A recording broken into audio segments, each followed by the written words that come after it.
I was having a wobble. I was slowly reclaiming my old life. I'd returned to work and was easing into it gently. I was far from being mended, but I'd begun to see a future. This is after I'd gone bonkers, by the way. I had got a piano and was beginning to write songs, which felt pretty damn good. So not better, but slowly getting there. But every now and again, I had a slip up. Sleep was the main problem. An old philosopher once said that there are two sorts of people in this life, those who can sleep and those who can't. And he had a point. Insomnia is a Right, I go on and swear. I describe insomnia and I swear a lot. But I'm going to spare you the swearing. Can I just log that now in your head? I'm earning some non-swearing brownie points right now. But suffice to say, if you've never suffered like a bout of insomnia, it's awful. It's debilitating. So I was scared. I'd had a bad night the day before, and the thought of the coming nighttime was just too huge, too terrible to bear. I phoned Ruth, and she, of course, came round, because that is how she was. That is who she was. If she had decided to help you, to take an interest, then there were no half measures. She was on your side completely. And Ruth was on my side. She came round and sat with me in my darkened room. First thing she did was put an ambient CD on.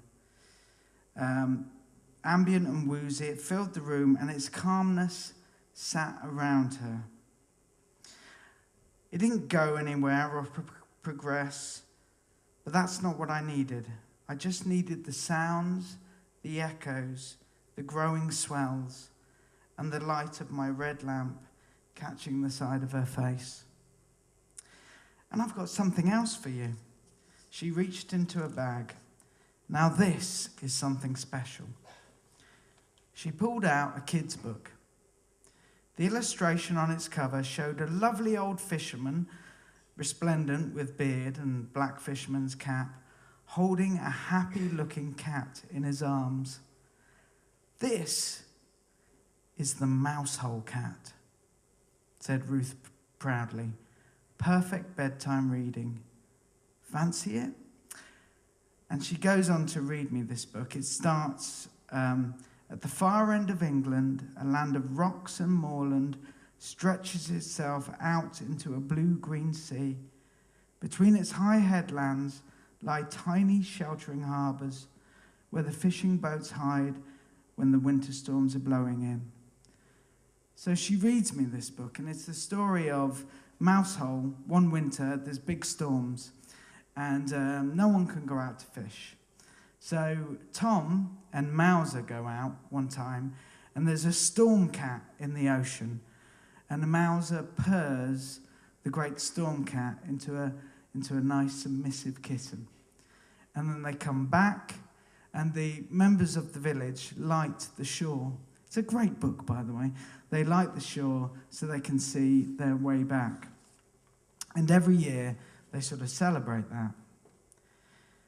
And every year, folk come from all over Cornwall at Christmas time, topical, to see Mousehole lit up with 1,000 lights, shining their message of hope and a safe haven to all those who pass in the peril of the sea. What a lovely ending. I smiled. Ruth sighed, quietly closed the book and looked at me. I wasn't asleep, but not far off. My eyelids were heavy and I blinked lazily. You want me to kip over? Keep you company? It was an offer from a friend. There was no sexual connotation for either of us. We'd done it before once or twice and nothing had happened. It had been just so nice to sleep with her there, her hot breath resting on my neck. Be my guest, I said, and pulled the duvet back. She didn't get undressed, just hunkered down in her clothes. We moved about a bit awkwardly and then finally found our places. I rested on my right side and she huddled up behind me. Ruth hooked her arms round my chest. I lazily thought of the word spooning and gradually drifted off.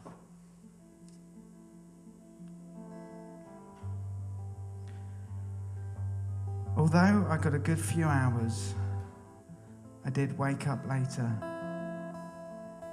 But I didn't feel panicked or alone. Ruth was sleeping next to me. I rolled over to look at her, and for a while just watched her sleeping face.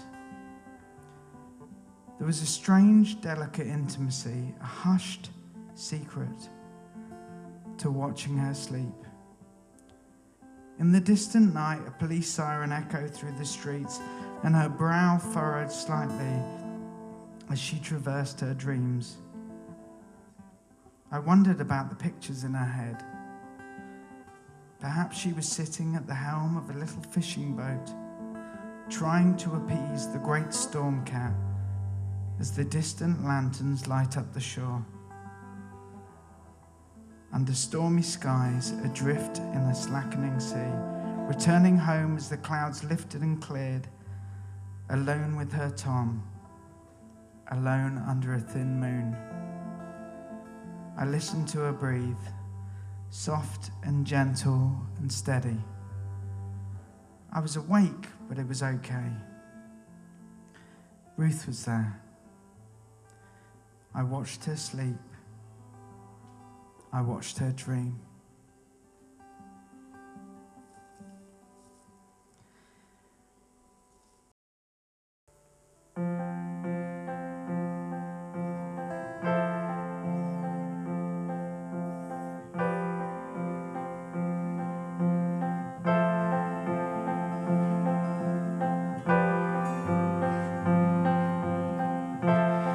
Well, I'm a little stuck, 'cause language is so strange.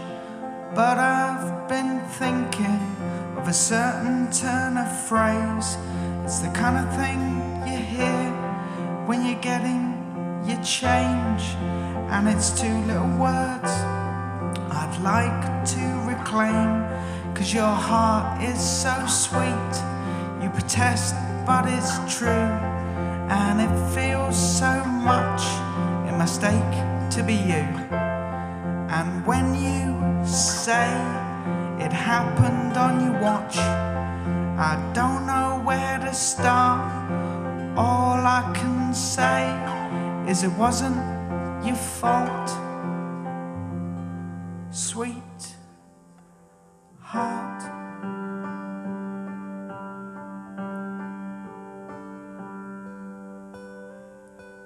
Sweet heart.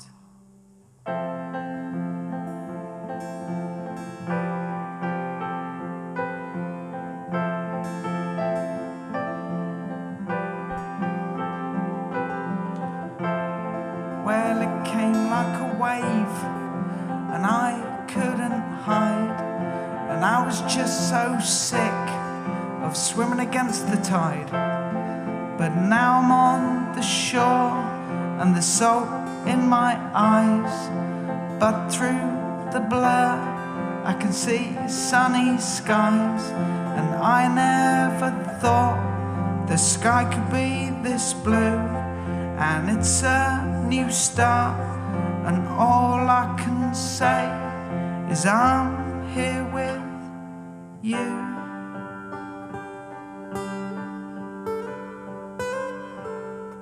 Sweet heart.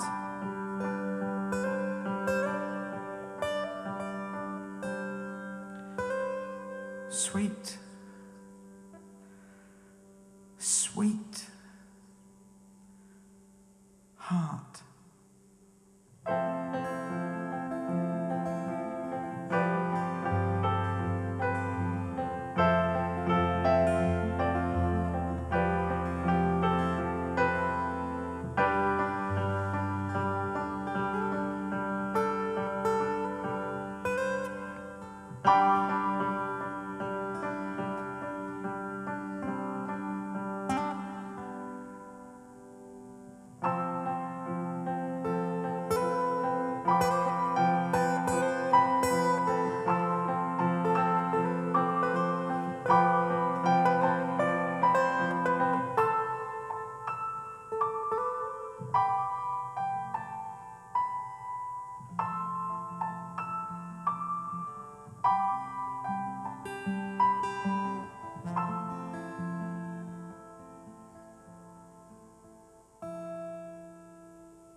Thank you.